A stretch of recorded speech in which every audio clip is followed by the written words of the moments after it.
grow, still can't stop it. What is up? I am Crypto Mason and welcome back to the Crypto Mason YouTube channel. You guys are the Gold Squad. I am part of the Gold Squad. We are the Gold Excellence. I would call you the Gold Standard, but we're not standard. There is nothing standard about us. Today we've got an insanely good, jam-packed with information daily market update. I'm going to give you my thoughts on the current state of the market and all of the news that's coming out within the past 24 hours. You guys know we only stick to the important news and the things that really matter. And I give you my perspective on what is happening so that you can look at it and then shape your own perspective. Before we get into it, make sure you smash the like button below. Just click like, drop a comment. You can comment Gold Squad or something. And make sure you subscribe with post notification on. So click the little bell and turn all the notifications on. And also make sure you're watching to the end of the video because we do have some very good stuff today. Let's first start off with what is happening in the general market right here. We are back above 1.7 trillion on the total market cap of crypto. Now we were up at 2.5, but we know what happened. We crashed all the way to like 1.3, I believe it was. Now Bitcoin right here is still struggling to stay above or to get above 40K and stay there. As you can see right here, we've crossed it on this wick right here. We even closed above 40K, but we're just back down, trying to push up and get above 40K. Ethereum as well is going for them 3K levels, but it's at 2,700. Okay, so still, honestly, I would still stack Ethereum here. This is actually the level that I bought at, which was 2,800. Those were one of, like, it dipped to 2,800 and my mind was like, okay, that's a good buy-in opportunity. So it's still sitting there at 2,700. XRP looking like a stable coin at exactly $1 right here. Matic has been killing it. Look at that, 359% in 30 days, 27% on the day. It's back above $2. We do have some Matic news in this video. We also have some Chainlink news in this video. Stellar is back above 40 cents. VeChain still at only 12 cents right there. That's crazy. Let's check. The biggest gainer today is Nexo. I've heard a lot of positive things about the Nexo wallet. And then we've got Polygon, Telcoin, that's great. Engine Coin is up 20%. That's good. My Engine Coin is doing good. Let's check our baby quant right here. $43. Still being a stable coin right there. We did have that huge run up, but then we just went back to being a stable coin. XDC is 5 cents only. This came down from literally 14 cents, I believe, all the way to 5. So let's take a look at Bitcoin dominance right here. We were going back up, but now we've had a pullback down to 43.59.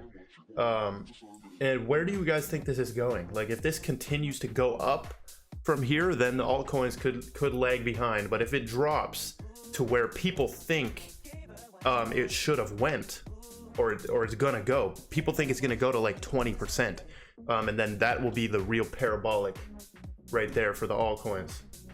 Now Polygon Matic SDK arrives, so developers can now deploy chains to Ethereum. Basically what this means is Polygon is trying to make Ethereum into an internet of blockchains, which I really like. Once I learned about this and that they're trying to make an internet of blockchains, I got extremely bullish on Matic and even more on Ethereum. Basically what this does is it makes it like Polkadot. And let me see, future updates include allowing users to deploy secured chains as well. So literally this just makes Ethereum an internet of blockchains. So Polygon is literally completing their mission. They're heading towards their actual mission. And we know that Mark Cuban just invested in Polygon as well. Keep in mind, Mark Cuban was running around blasting Aave a couple months ago, and now look what Aave is. Aave has no hype. So it seems like Mark Cuban likes to attach his name to the hype, but we'll see what happens. Here's an Xrp Lawsuit Updates. Now, the SEC wants Ripple to produce these XRP related documents. So they want their lobbying efforts to affect public perception on the regulatory status of XRP. And what else did they want? According to the SEC submission, its request for additional discovery is in proportion with the needs of the case, with the agency adding that key components of Ripple's unlawful distribution of XRP was diffused through multiple employees. So, I mean, this thing is getting crazy. I think we may see a settlement soon. Right here, there were some rumors of a possible settlement after the teleconference on Friday. So hopefully we just get a settlement. I really want to see this start moving. Here we've got a new Ripple partner right here, Omens Bank Dofar, for cross-border mobile payments. So here's another example of a bank using the Ripple net, but not XRP. These guys they're not using XRP. They use the Ripple net. And all of the other banks that are connected with Ripple, they use the Ripple net. They don't use XRP. They do not use it. But in my opinion, once XRP has regulatory clarity, they'll be comfortable using it. And that's when they can just flip the switch and say, okay, now we're using XRP for liquidity. We're using the Ripple net and a combination of XRP as well to save them, like, I think it's like 70%. And banks love money. So if they can save 70% or something on all transactions by using XRP, they will do it. I just think they haven't done it yet because XRP doesn't have clarity. Let's move on to here. This is big right here. Nebraska bill has been passed or signed into law about, basically, this is like crypto-only banks. Crypto-only banks. This gives digital asset focused entities permission to call themselves banks in Nebraska. But they have to make it clear, the digital asset banks need to make it clear that they only deal with digital assets. So imagine having a crypto bank in your location.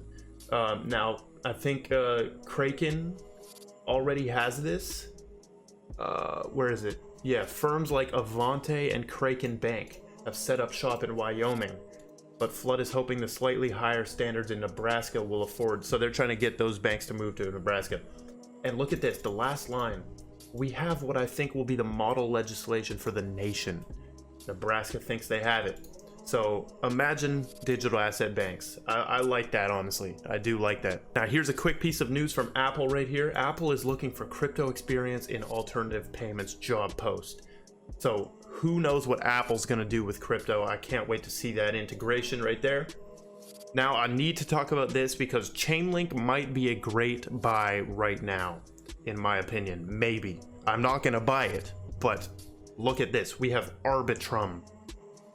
Arbitrum is coming out. Arbitrum is basically a roll-up for Chainlink that helps with the gas fees. I'm not sure. I think this is very big. It launches on May 28, which is in 2 days. So maybe this is bullish for the Chainlink price, but it definitely is bullish for the development of Chainlink. And now I'm definitely paying attention to Chainlink more than I was because recently they were added to the governing council of Hbar Hashgraph. So maybe Chainlink's a good buy. It looks like it's way down from 50 bucks where it was. Here we go. We've got James K. Phelan. Ripple requests an extension of time. This just came out in the lawsuit, and they're extending to June 2, 2021 to respond to the SEC's letter motion regarding omnibus discovery matters. So they've requested an extension, and the SEC does not object to the extension of time. Okay. Here we've got a very important clip. Ripple was just featured on CNBC talking about how they're the top 38 most disruptive company right now, named by CNBC. And we're gonna watch this clip right here. It's about 2 minutes, but you're definitely gonna want to hear what he says and the vibe of this reporter as well. Company that's coming in at number 38 on this year's list, Ripple. The company uses blockchain to send money across borders for financial institutions, and it uses the token XRP to do it. Join us now, Brad Garlinghouse, CEO of Ripple. Brad. That just sounds so good when they say that on news. Great to see you. Great to have you on today. And what we've seen, because so basically this dude says that we should ban crypto is the only way. Like he says that it looks like the only way is to ban it. To the colonial situation, pipeline and ransomware, etc. And the thrust is that we just need to ban crypto. Look at Brad's face. Now let's listen to what Brad says right effectively here. Replace a lot of existing systems, and how this can really effectively replace a lot of existing systems like SWIFT or whatever, and it really works well. Do you think that? Look at that, he's nodding, yes. I mean, what do you make of someone that makes that case, given all the blockchain infrastructure and everything else, not just around Bitcoin, but do you think that this toothpaste ever goes back in the tube like that because you can use it for ransomware? That's a weird analogy. I'm sure I've heard the toothpaste analogy before. I'm gonna steal that one myself. Look, first of all, thank you for having me. I think the question you're asking is a really important one. And I think it gets to the kind of core of sometimes just a misunderstanding about how these technologies can be applied in a way that actually is really good for businesses, for citizens, for just the community at large. And so when we talk about, like, should we ban something, let's make sure we understand what we're talking about. The way Ripple uses these technologies, as you introduced, is we can make cross-border payments, which are slow and expensive today. We can make them real-time, very efficient, very low cost, and that's good for the global economy. We can unlock trillions of dollars of kind of trapped capital to make the economy more efficient. And so blockchain technologies can be applied in a lot of really constructive ways. That's reducing friction, whether that be transaction cost, transaction speed. But again, for Ripple, that's around payments. But, I think to say, hey, let's just ban all this, yes, the toothpaste might already be out, and I don't know how you get it back in. The absolute future of payments, folks. So we've got a nod on replacing SWIFT right there. And literally, he just proves that Ripple is one of the only cryptos that has a legitimate, like, really, really good use case. Really, really good use case. And we know that, or I believe that cryptos in the future, the ones that will last and have the highest value will be based off the value of their use case in the real world. Now, we've got one more clip right here, just 1 minute clip. Listen to this. Do you think it's going to be Bitcoin or Ethereum, or Bitcoin and Ethereum? Do you think it's going to be Bitcoin? Do you think it's going to be Bitcoin and Ethereum? Watch this dude's answer. How does it ultimately play out? That's a tough question. I think Bitcoin and Ethereum will survive. But let's go back to the internet bubble. AOL was the absolute winner. And nobody questioned that. They were the leader. Yahoo was the winner. And so then Google came along, and other players came along. And so I think what we're going to find out is there's going to be some new crypto that comes along, which can overcome some of the issues that we're facing right now with the cost of mining, all the carbon production. And issues like that, and it'll be a superior form of crypto, and I think that will become the dominant crypto. Really good points right there. He's basically using the analogy that Brad always uses, the Napster versus Spotify thing. So Quant has been recognized on the Deloitte Most Disruptive FinTech Awards. So this is announced on June 3. Let's see if Quant wins this. And then you got Hyperledger right here, also congratulating Quant on the recognition. Now, here's CNBC. We just saw this, but that is going good. Look at that, cross-border blockchain, Ripple disrupts fintech. See, we're in the disruptive cryptos right here. Quant getting recognized as most disruptive fintech. Ripple as well. See, this is what you have to do.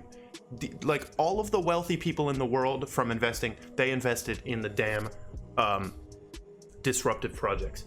Now, just to end it off, we've got Animoca Brands and Hedera announce Helix Warp, an NFT-based football game. So new stuff is coming out on Hedera every day, it seems like.